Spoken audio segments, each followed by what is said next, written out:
सत्ता में असमंजस की स्थिति पैदा हुई है और मुख्यमंत्री कुछ भी बोलें, लेकिन उनका जो मंत्रिमंडल है, उनके जो अफसरशाही जो हावी है, वो जग जाहिर है। हम लोग तो लगातार सरकार से जवाब मांगेंगे। विपक्ष में हम लोग हैं, लेकिन कांग्रेस पार्टी सदन के अंदर, सदन के बाहर सक्रिय रूप से काम कर रही है। देश भर में 2025 संगठन का साल है। जो चुनाव जीतने से पहले वादे किए गए थे, उनमें से कितने पूरे हुए? तो ये तो नाइंसाफी है। बच्चों को आप वंचित रख रहे हो छात्रवृत्ति से। गोलमोल भाषण देना, टीका टिप्पणी करना, वो एक अलग विषय है। देखिए, जो बजट सत्र चल रहा था, उसमें सरकार की परफॉर्मेंस आपने देखी और स्पीकर महोदय ने कई बार कोशिश करी मंत्रियों को बचाने की, बावजूद उसके कोई संतोषजनक जवाब सरकार दे नहीं पा रही थी। और ना सिर्फ विपक्ष के सवालों पर, लेकिन सत्ता पक्ष के विधायक सवाल पूछते हैं, उसका भी कोई ढंग से प्रमाण के साथ संतोषजनक जवाब अधिकांश मंत्री दे नहीं पा रहे थे। सरकार की तैयारी नहीं थी और साल भर से जो दावे किए थे, घोषणाएं की थी, आश्वासन दिए थे, उनको धरातल पर कारगर तरीके से उतार नहीं पाई सरकार। ये हम सब जानते हैं। इन 12-14 महीने में सिवाय खिंचाव के, टकराव के, सत्ता में असमंजस की स्थिति पैदा हुई है और मुख्यमंत्री कुछ भी बोलें, लेकिन उनका जो मंत्रिमंडल है, उनके जो अफसरशाही जो हावी है, वो जग जाहिर है। ये सब देख चुके हैं। इसलिए हम लोग तो लगातार सरकार से जवाब मांगेंगे। विपक्ष में हम लोग हैं, लेकिन कांग्रेस पार्टी सदन के अंदर, सदन के बाहर सक्रिय रूप से काम कर रही है। और कल हम लोगों ने मीटिंग करी है प्रदेश कांग्रेस कमेटी की, वहाँ पे प्रस्ताव पारित किया है। जिलों का सीमाओं में कुछ हम बदलाव करना चाह रहे हैं, कुछ अध्यक्ष और बनाना चाह रहे हैं। वो सब पर मुझे लगता है संगठन को और ताकत मिलेगी सब काम करने से, और मजबूती से हम लोग काम कर रहे हैं। कल हमारी एक मीटिंग है अखिल भारतीय कांग्रेस कमेटी के जो महासचिव हैं, खड़गे जी और राहुल जी के साथ। और देश भर में 2025 संगठन का साल है और इसको खड़गे जी ने कहा है, राहुल जी ने कहा है, अगले 9-10 महीनों में पूरे देश में संगठन को और तीव्रता देने के लिए, मजबूती देने के लिए कैसे रणनीति बनाएंगे, उस पर चर्चा कल दिल्ली में होगी। सर, राहुल जी ने कहा कि कागज स्टैंड देने का, तो इसका तो जो उन्होंने कहा है उसका जवाब उनसे मांगिए ना, उन्होंने क्या कहा क्या नहीं कहा। हम तो कल सब मीटिंग में आए थे और हम लोगों ने कई घंटे मीटिंग चली और बहुत सार्थक मीटिंग हुई। खुले वातावरण में बहुत सी चीज़ों पर चर्चा हुई और अब तक जो सरकार का कार्यकाल रहा उसकी समीक्षा हम लोगों ने करी। सदन के अंदर हम लोगों ने जो रणनीति अपनाई उस पर चर्चा करी और आने वाले समय में संगठन को, ब्लॉक को, मंडल को, जिलों को, पदाधिकारियों को कैसे सक्रिय करना है, कार्यकर्ताओं को जोड़ना है।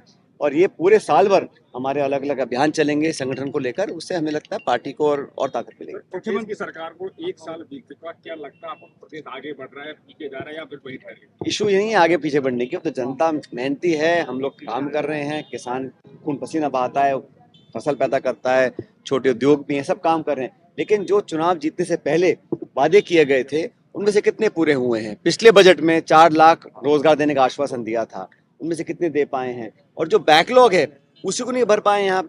और हमारे जो एसटी के छात्र छात्राएं हैं, उनकी जो छात्रवृत्ति है वो सालों से पेंडिंग है, क्योंकि आप यूसी नहीं दे पा रहे हैं। केंद्र सरकार ने लिखित में कहा है कि राजस्थान प्रदेश ने एसटी के जो छात्र छात्राएं हैं उनको मापदंड के आधार पर छात्रवृत्ति नहीं मिल पा रही है। तो ये तो नाइंसाफी है। बच्चों को आप वंचित रख रहे हो छात्रवृत्ति से, क्योंकि आपकी नाकामियां हैं। ये सब जनता जानती है और जो बड़े बड़े इन्होंने दावे किए थे वो सब पर लगातार सरकार फेल हो रही है। लेकिन सर, बजरंग शर्मा ने अपना सदन में नारा फूका जिक्र किया गया। क्या किया? नारा फूका, इसका जिक्र किया। अरे देखो, भाषण में व्यंग कसना अलग होता है, लेकिन तथ्यों के आधार पर, आंकड़ों के आधार पर, वास्तविकता के आधार पर सरकार ने क्या किया है, गोलमोल भाषण देना, टीका टिप्पणी करना, वो एक अलग विषय है। लेकिन सरकार की जिम्मेदार तरीके से जो जवाबदेही होती है, उसको सरकार उसको पूरा नहीं कर पा रही है। कितना खिंचाव है, मंत्री सदन में नहीं आ रहे हैं, इस्तीफा दे रखे हैं और पता ही नहीं है कि कौन मंत्रिमंडल में है कि नहीं है।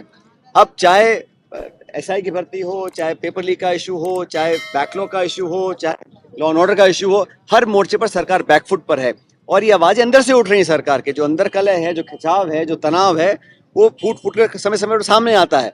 लेकिन सरकार की जिम्मेदारी है, जनता का आपको आशीर्वाद मिला है, सरकार 5 साल चलाने का आपको जनता ने मौका दिया है, आप फटाफट उन कामों को करें। अब डबल इंजन की बात करते हैं। केंद्र सरकार का बजट आया, राजस्थान राज्य का जिक्र तक नहीं किया।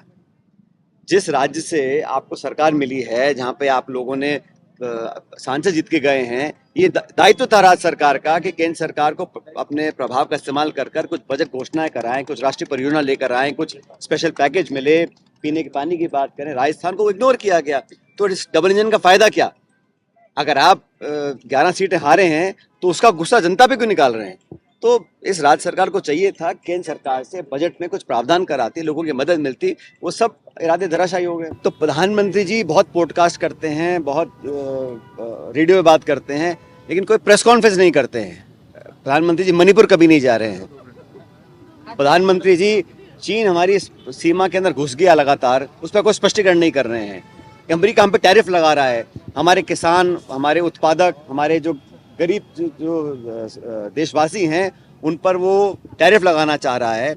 आप दोस्ती की बात करें, अच्छी बात है, लेकिन भारत के आर्थिक हितों की रक्षा आपको करनी पड़ेगी। भारत का एक बहुत बड़ा देश है, वहाँ पर अगर आप जबरदस्ती हम लोगों को अमेरिका से हमको अगर दुर्भावना का सामना करना पड़ेगा, उसका जिम्मेदार भी कोई ना कोई तो होगा ना। आगामी विधान चुनाव भी है। हमारी यात्रा निकली है आज से 16 तारीख से और कल से, और हम लोग पूरी तैयारी में हैं। हमारा गठबंधन मजबूत है और वहाँ पर नीतीश जी की सरकार ने जो बार बार पलटी मारी है उसको जनता देख चुकी है। आने वाला समय कांग्रेस और आरजेडी अलायंस के साथ हम लोग वहाँ सरकार बनाएंगे।